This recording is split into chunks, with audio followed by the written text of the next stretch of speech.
আসসালামু আলাইকুম। আপনারা এখানে যে হাঁসগুলো দেখতে পাচ্ছেন এগুলো হচ্ছে আমার তৃতীয় ব্যাচের হাঁস। আর এইগুলোর বর্তমান বয়স হচ্ছে 18 দিন। আপনাদেরকে যে কথাটি আমি জানাতে চাচ্ছিলাম সেটা হচ্ছে আমি এই শীতের পর আর হাঁস আনবো না।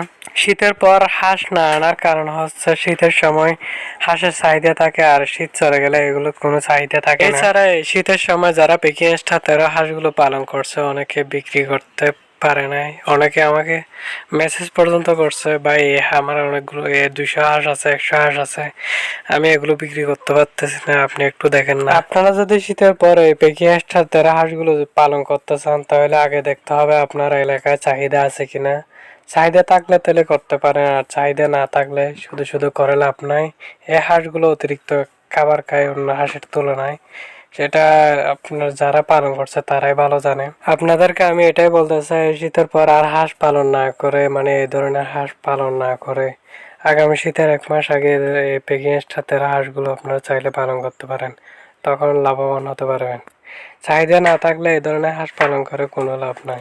এখানে আমি যে লোকটার সাথে কথা বলতেছি ওনার বাড়ি হচ্ছে বগুড়ায়। উনি 200 হাঁস পালন করছে কিন্তু বিক্রি করার জায়গা পাচ্ছে না। তাই আপনাদেরও যাতে এই দশা না হয় একটু খেয়াল করবেন। আপনারা এখানে যে হাঁসটি আমি মাপার জন্য আনছি এটার বর্তমান বয়স আছে 18 দিন। আপনাদেরকে আগেই বলেছি। তো দেখতেছি এটার বর্তমান ওজন কত আসছে।